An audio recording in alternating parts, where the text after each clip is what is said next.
नमस्कार, स्वागतम, सुप्रभात। आज का अवसर गुजरात विधानसभा के इतिहास में एक महत्वपूर्ण अवसर है। भारत के सम्माननीय राष्ट्रपति श्री इस सदन में पधारे हैं। अनुरोध करते हैं गुजरात विधानसभा के मान्यवर अध्यक्ष महोदया डॉक्टर श्रीमती नीमाबेन आचार्य को इस अवसर पर अपने स्वागत संबोधन हेतु। आदरणीय राष्ट्रपति महोदय श्री रामनाथ कोविंद जी और गुजरात राज्य के राज्यपाल आदरणीय श्री आचार्य देवव्रत जी का मैं स्वागत करती हूँ।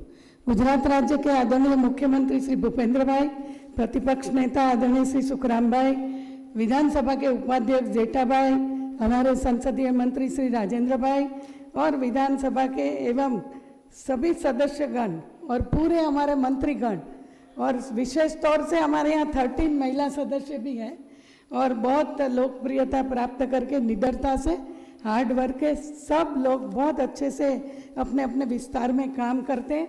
ऐसे सभी हमारे विधानसभा के माननीय सदस्यगण और प्रशासन के सभी अधिकारीगण और पत्रकार मित्रों और सब आए हुए महानुभावों, सबकी ओर से सर मैं आपका तहे दिल से स्वागत करती हूँ, आपका अभिवादन करती हूँ।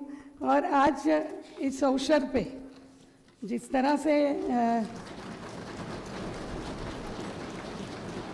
अहिंसा के पुजारी और सत्य के साधक राष्ट्रपिता श्री महात्मा गांधी जी, अखंड भारत के निर्माता व लौह पुरुष सरदार वल्लभ भाई पटेल और मूक सेवक पूज्य श्री रविशंकर जी महाराज की इस पावन भूमि पे आपको मैं वंदन करती हूँ।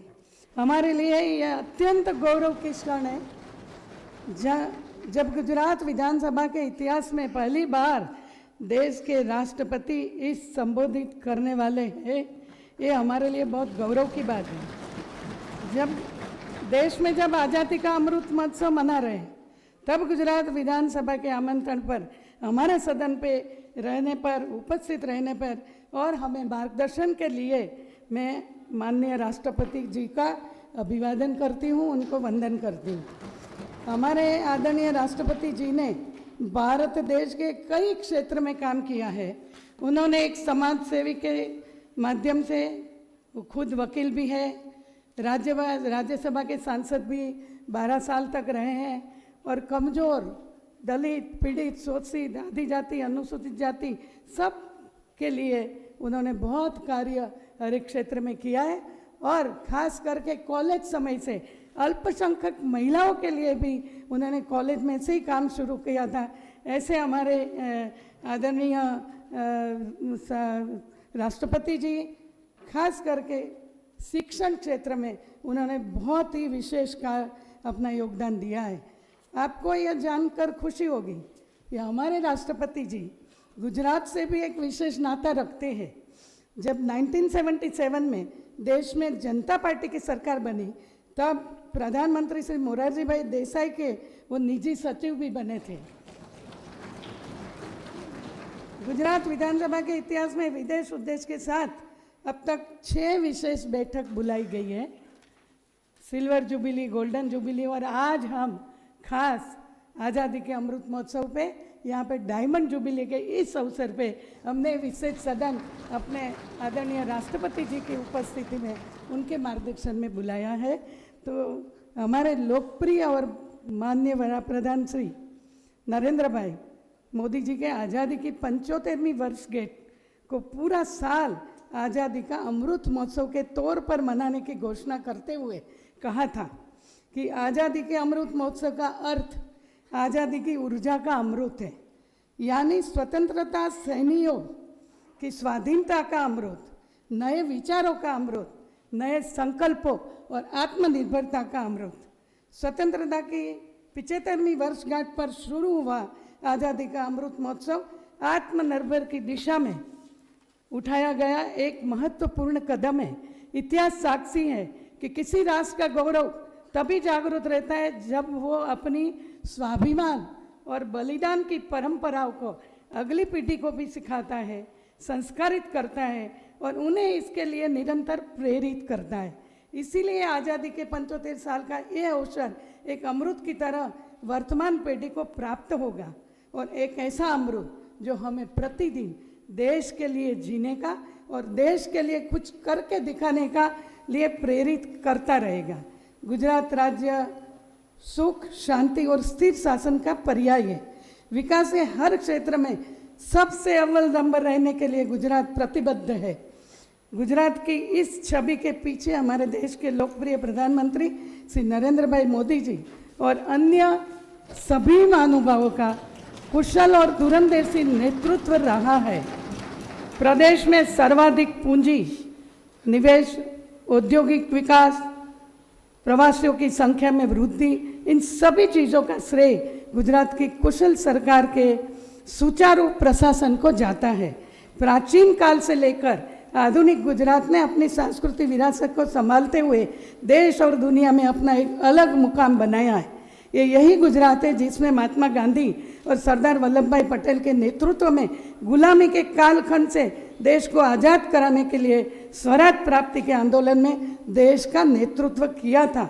भारत देश संविधान निर्माण में भी गुजरात की दो हस्तियां श्री कन्हैयालाल मुंशी और हंसाबेन मेहता ने भी संविधान सभा के सदस्य के तौर पर अपना बहुमूल्य योगदान दिया है। स्वतंत्र पूर्व भारत की प्रथम केंद्रीय विधानसभा के अध्यक्ष श्री विठल भाई पटेल, जिनके नाम से अपना ये विधानसभा है, और स्वतंत्र भारत की प्रथम लोकसभा के अध्यक्ष श्री गणेश वासुदेव मावलंकर जी भी गुजरात के ही थे। और जब हमारे प्रधानमंत्री नरेंद्र भाई और मोदी जी, देश के गृह मंत्री आदरणीय श्री अमित भाई शाह भी देश को नई ऊंचाइयों की ओर ले जा रहे हैं। 1 मई 1960 में जब गुजरात राज्य की स्थापना हुई, तब से लेकर अब तक गुजरात विधानसभा में 138 सत्र मिले हैं, जिसमें कुल मिलाकर 2062 बैठकें हुई है और इस दौरान 1012 विधेयक पारित किए गए हैं। आदरणीय राष्ट्रपति श्री रामनाथ कोविंद जी ने आज़ादी का अमृत महोत्सव को तहत बुलाई गई कि गुजरात विधानसभा की इस विशेष बैठक में शामिल होने का मेरा आमंत्रण स्वीकार करते हुए जो अपना बहुमूल्य समय दिया और वे आज हमारे सदन में हमें मार्गदर्शन देने के लिए आए हैं, इस अवसर पर मैं पुनः तहे दिल से आभार भी व्यक्त करती हूँ और साथ ही साथ सदन में उपस्थित रहने के लिए हमारे आदरणीय राज्यपाल श्री आचार्य देवव्रत को भी बहुत बहुत आभार मानती हूँ। धन्यवाद। जय जय गौरव गुजरात, भारत माता की जय। आतिथ्य सत्कार की गुजरात की संस्कृति को बरकरार रखते हुए अब निवेदन है अध्यक्ष महोदया से, आप सम्माननीय राष्ट्रपति श्री को श्रीमद् भगवद गीता पुस्तक भेंट कर आपका अभिवादन करें, अभिनंदन करें।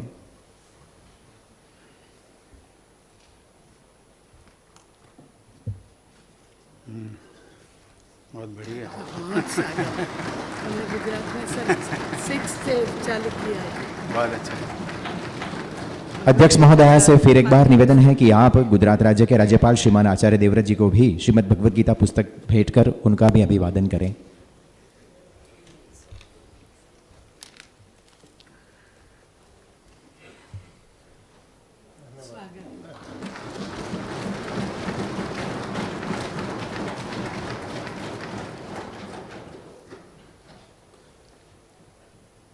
हमारा परम सौभाग्य है कि आज भारत के सम्माननीय राष्ट्रपति श्रीमान रामनाथ कोविंद जी इस सदन में उपस्थित हैं। आदर से आमंत्रित करते हैं सम्माननीय राष्ट्रपति श्री को, आप अपने प्रेरणादायी विचारों से इस सदन का मार्गदर्शन करें।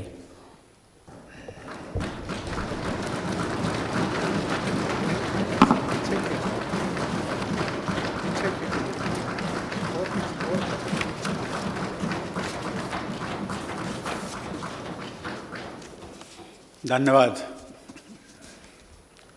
गुजरात विधानसभा के इस विशेष सत्र में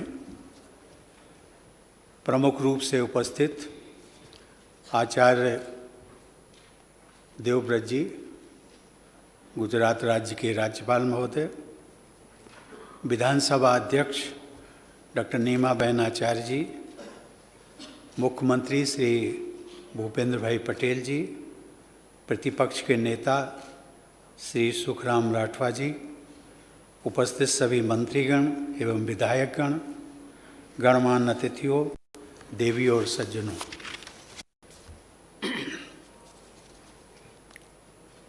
लोकतंत्र के इस मंदिर में आज आप सबके बीच आकर मुझे बहुत प्रसन्नता हो रही है।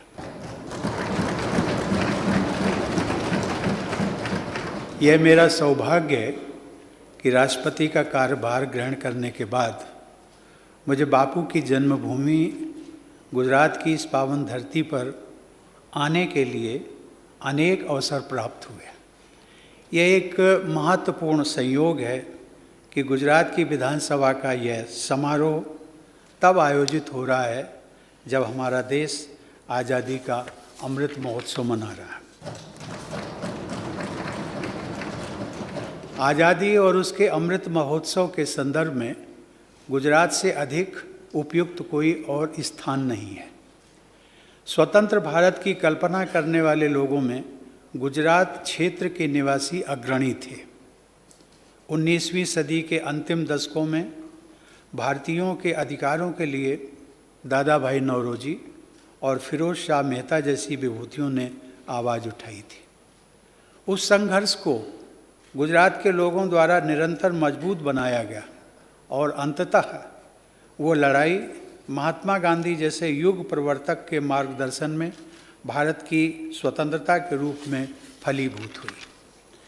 महात्मा गांधी ने न सिर्फ भारत के स्वतंत्रता संग्राम को विलक्षण नेतृत्व प्रदान किया, अपितु संपूर्ण विश्व को एक नई राह, एक नूतन सोच और एक नवीन दर्शन का उद्बोध कराया। आज जब भी विश्व में किसी भी प्रकार की हिंसा होती है, तब बापू के मूल मंत्र अहिंसा के महत्व का एहसास किया जाता है। देवियों और सज्जनों, गुजरात का इतिहास अद्वितीय रहा है।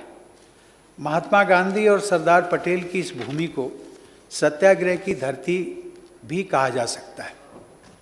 सत्याग्रह अर्थात सत्य का आग्रह, यह मंत्र विश्व भर में साम्राज्यवाद के विरुद्ध एक अमोघ अस्त्र के रूप में स्थापित हुआ। बारडोली सत्याग्रह, नमक आंदोलन और दांडी मार्च ने हमारे स्वतंत्रता संग्राम को नया स्वरूप तो दिया ही, साथ ही विद्रोह की अभिव्यक्ति और जन आंदोलन के संचालन को भी एक नया आयाम दिया। बारडोली सत्याग्रह से सरदार वल्लभ भाई पटेल के रूप में एक महान जननायक का भी उदय हुआ। देवियों और सज्जनों, लौह पुरुष सरदार पटेल ने आज़ाद भारत को उसका एकीकृत स्वरूप प्रदान किया और प्रशासन की आधारशिला को मजबूत बनाया। नर्मदा नदी के तट पर स्थित 182 मीटर ऊंची सरदार पटेल की प्रतिमा, जिसे हम सब लोग स्टैचू ऑफ यूनिटी कहते हैं, विश्व की सबसे ऊंची प्रतिमा है।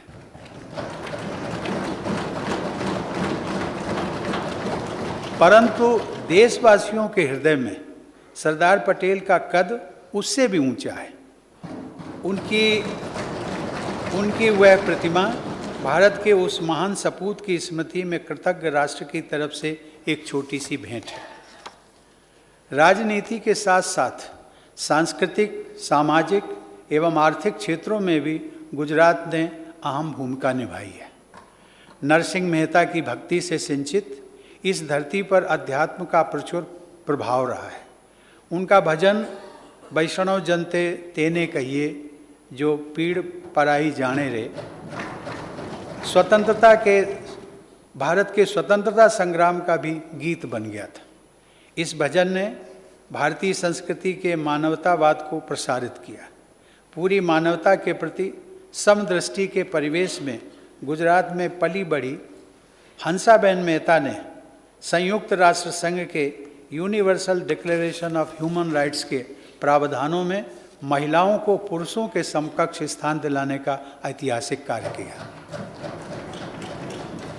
वे उन 15 महिलाओं में से थीं जिन्होंने संविधान सभा के सक्रिय सदस्यों के रूप में भारतीय संविधान के निर्माण में अपना अमूल्य योगदान दिया। देवियों और सज्जनों, गुजरात के लोगों की उदारता भारतीय संस्कृति की एक प्रमुख विशेषता रही है। प्राचीन काल से इस क्षेत्र में सभी पंथों और समुदायों के लोग बंधुता के साथ आगे बढ़ते रहे। पालीताना और गिरनार के जैन मंदिरों से लेकर बड़नगर के बौद्ध विहार तक तथा सोमनाथ के मंदिर से लेकर उड़वाड़ा के पारसी अग्नि मंदिर तक हमें गुजरात की विविधता में एकता के दर्शन कराते हैं। चाहे सदियों पहले सोमनाथ पर हुए अनेक आक्रमण हों या 20वीं सदी में भुज भूकंप जैसी प्राकृतिक आपदा, संघर्षों के बीच विकसित यह धरती सदैव पहले से भी अधिक शक्तिशाली और दृढ़ होकर उभरती रही है। आधुनिक युग में भी विज्ञान के क्षेत्र में गुजरात का उल्लेखनीय योगदान रहा है। जहां होमी जहांगीर भाभा भारतीय परमाणु कार्यक्रम के जनक माने जाते हैं, वहीं अहमदाबाद में स्थित फिजिकल रिसर्च लैबोरेटरी के संस्थापक डॉक्टर विक्रम साराभाई भारतीय विज्ञान, विशेषकर भारत के स्पेस रिसर्च के मार्गदर्शक के रूप में सम्मानित हैं।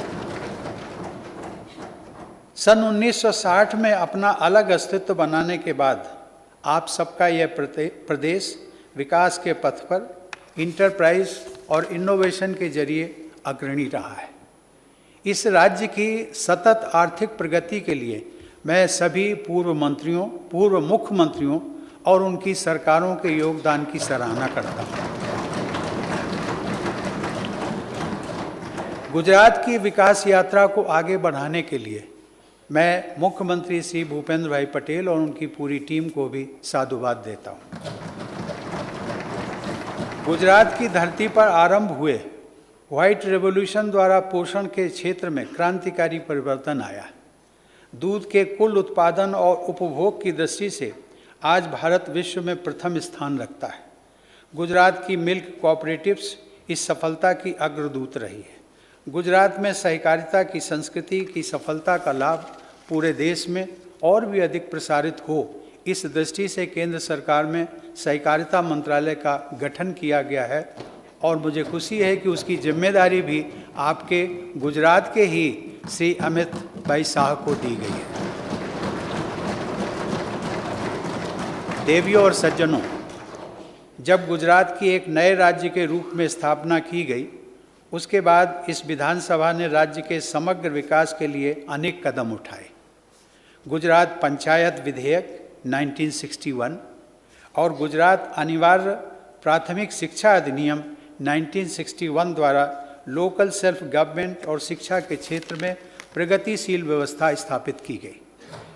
बाद में गांधी जी के विचारों के अनुरूप पंचायती राज प्रणाली को एक संविधान संशोधन के जरिए पूरे देश में कार्यान्वित किया गया। राज्य के आरंभिक दौर में गुजरात के मुख्यमंत्री रहे श्री बलवंत राय मेहता जी को डायरेक्ट डेमोक्रेसी तथा पंचायती राज व्यवस्था के निर्माताओं में से गिना जाता है। गुजरात के इंफ्रास्ट्रक्चर की पूरी देश में सराहना होती है। यह उल्लेखनीय है कि गुजरात एकमात्र राज्य है जहां विधानसभा द्वारा इंफ्रास्ट्रक्चर में निवेश और विकास को प्रोत्साहन करने के लिए गुजरात इंफ्रास्ट्रक्चर डेवलपमेंट एक्ट 1999 पारित किया गया। भविष्य उन्मुखी कानून बनाने की दिशा में इस विधानसभा द्वारा पारित गुजरात जैविक कृषि विश्वविद्यालय अधिनियम 2017 भी उल्लेखनीय है। पर्यावरण अनुकूल जैविक खेती के प्रसार में अपनी आस्था को कार्य रूप देने वाले गुजरात के राज्यपाल आचार्य देवव्रत जी के मार्गदर्शन में इस अधिनियम के उद्देश्यों को प्राप्त करने में गुजरात सफलता के कीर्तिमान स्थापित करेगा, ऐसा मेरा विश्वास है। गुजरात की बहुआयामी प्रगति के लिए अनेक प्रभावी अधिनियमों को पारित करने के लिए गुजरात की विधानसभा के वर्तमान और भूतपूर्व सभी सदस्य सराहना के हकदार हैं। आज मैं विधानसभा अध्यक्ष डॉक्टर नीमाबेन आचार्य तथा सभी विधायकों को विशेष बधाई देता हूं। डॉक्टर नीमाबेन आचार्य की नियुक्ति से इस राज्य को पहली महिला स्पीकर प्राप्त हुई है। इस उपलब्धि के लिए भी मेरी आप सभी को हार्दिक शुभकामनाएं।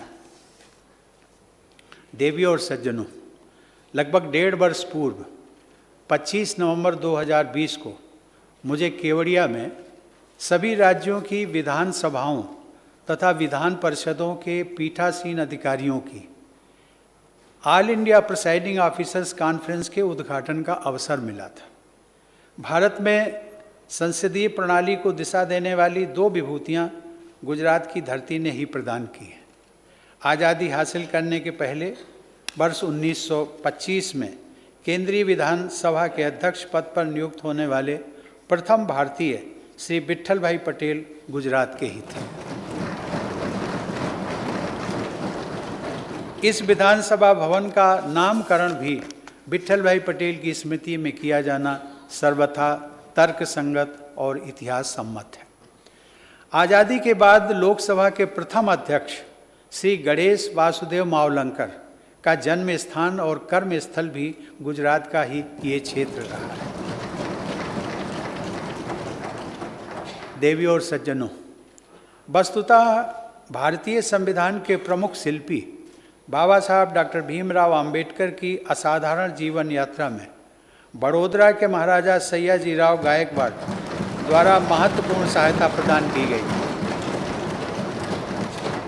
यह भी उल्लेखनीय है कि बड़ौदा में ही बाबा साहब ने अस्पृश्यता और भेदभाव का अंत करने का संकल्प लिया था। समानता के उस ऐतिहासिक संकल्प को हासिल करना हम सबकी सामूहिक संवैधानिक जिम्मेदारी है। लोकतंत्र में जनप्रतिनिधियों की भूमिका सर्वाधिक महत्वपूर्ण होती है। आप सभी विधायकगण अपने क्षेत्र और प्रदेश की जनता के प्रतिनिधि हैं, लेकिन उससे भी बढ़कर यह महत्वपूर्ण है कि आपके क्षेत्र और प्रदेश की जनता आप सबको अपना भाग्य विधाता मानती है। आपके क्षेत्र के लोगों की आशाएं और अपेक्षाएं आप सबसे जुड़ी हुई हैं। जनता की उन आकांक्षाओं को पूरा करने का प्रयास आप सबके लिए सर्वोपरि होना चाहिए। इस पर क्लैपिंग नहीं करेंगे?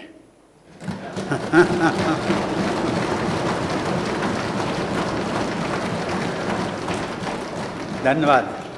देवियों और सज्जनों, पिछले कुछ वर्षों से गुजरात मॉडल ऑफ डेवलपमेंट एक अनुकरणीय उदाहरण के रूप में देखा जा रहा है। विकास का यह मॉडल देश के किसी भी क्षेत्र एवं राज्य में कार्यान्वित किया जा सकता है। साबरमती के संत द्वारा निर्मित साबरमती आश्रम एक नए रूप में अंतर्राष्ट्रीय स्तर पर मिसाल बन रहा है। साबरमती रिवर फ्रंट शहरी परिवर्तन का प्रभावशाली एक उदाहरण है। पर्यावरण को सुरक्षित रखते हुए नगरवासियों और साबरमती के संबंध को नया रूप दिया गया है। नदियों पर स्थित देश के अन्य सभी नगरों के लिए यह अच्छा उदाहरण है।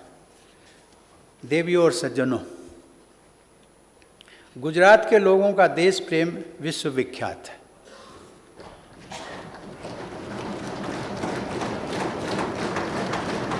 गुजराती समुदाय के लोग संपूर्ण विश्व में रहते हैं, परंतु अपनी मातृभूमि भारत से हमेशा जुड़े रहते हैं। इस संदर्भ में श्री उमाशंकर जोशी ने गुजरात के लोगों की राष्ट्रीयता की भावना को बड़े ही सहज शब्दों में व्यक्त किया। उनकी कुछ पंक्तियों को मैं गुजराती भाषा में पढ़ने का प्रयास कर रहा हूँ।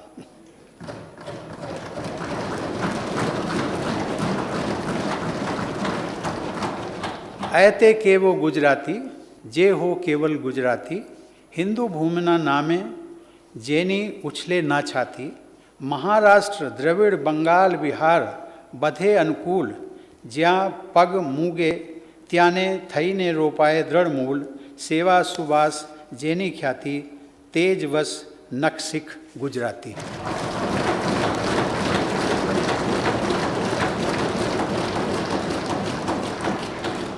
देवियों और सज्जनों, गुजरात से मेरा संबंध बहुत पुराना है। 70 के दशक से मेरा यहाँ आना जाना होता रहा है। अपनी प्रत्येक यात्रा में मैंने उस विशेष ऊर्जा का अनुभव किया जो गुजरात के लोगों में देखने को मिलती है। यह मेरा परम सौभाग्य है कि अपनी युवावस्था में मुझे स्वर्गीय मोरारजी देसाई के साथ कार्य करने का अवसर भी प्राप्त हुआ। उन्होंने प्रधानमंत्री के पद को भी सुशोभित किया। मोरारजी भाई के बाद श्री नरेंद्र मोदी भारत के दूसरे प्रधानमंत्री हैं जो गुजरात के मूल निवासी हैं। उनको भी निकटता से जानने और उनके साथ कार्य करने का अवसर मुझे मिलता रहा है। मुख्यमंत्री के रूप में उनकी निष्ठा और कर्मठता के फलस्वरूप अनेक पैमानों पर गुजरात को भारत के अग्रणी राज्यों में गिना जाता है और अब प्रधानमंत्री के रूप में वे भारत को विश्व पटल पर एक नई पहचान दिला रहे हैं।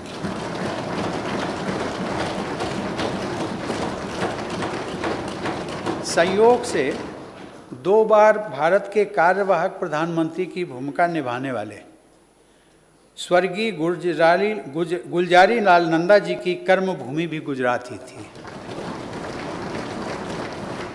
इस प्रकार गुजरात ने महान जननायकों और उत्कृष्ट प्रशासकों की प्रभावशाली परंपरा विकसित की है। जैसा कि मैंने अपने संबोधन के आरंभ में कहा था कि लोकतंत्र के इस मंदिर में आयोजित ये समारोह आज़ादी के अमृत महोत्सव के साथ साथ मनाया जा रहा है। यह हम सब का कर्तव्य है कि स्वतंत्रता सेनानियों को याद करते हुए देश के उज्जवल भविष्य के लिए सार्थक कदम उठाए जाएं, ताकि सन 2047 में जब हमारे देशवासी स्वतंत्रता की शताब्दी मना रहे होंगे, तब उस समय की पीढ़ी को अपने देश पर गर्व का अनुभव हो। मैं आशा करता हूँ कि भारत सरकार, सभी राज्य सरकारें और देश के सभी नागरिक स्वतंत्र भारत के शताब्दी वर्ष को स्वर्णिम बनाने के उद्देश्य से मिलजुल कर विकास पथ पर निरंतर आगे बढ़ते रहेंगे। जय जय गर्वी गुजरात। धन्यवाद। जय हिंद।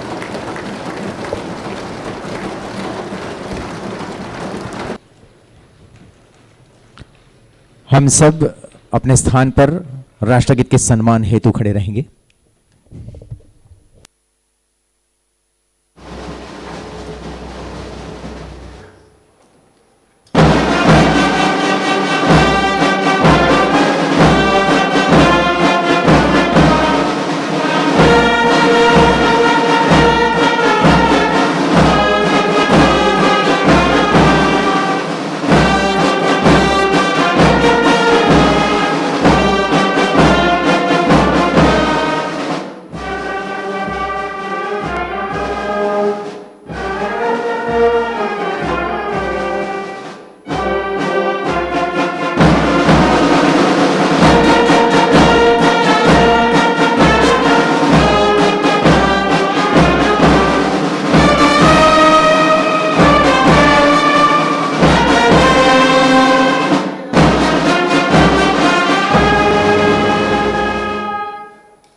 चलिए नीमा बहन, जी sir, thank you so much sir, thank you. आपका भी बहुत बहुत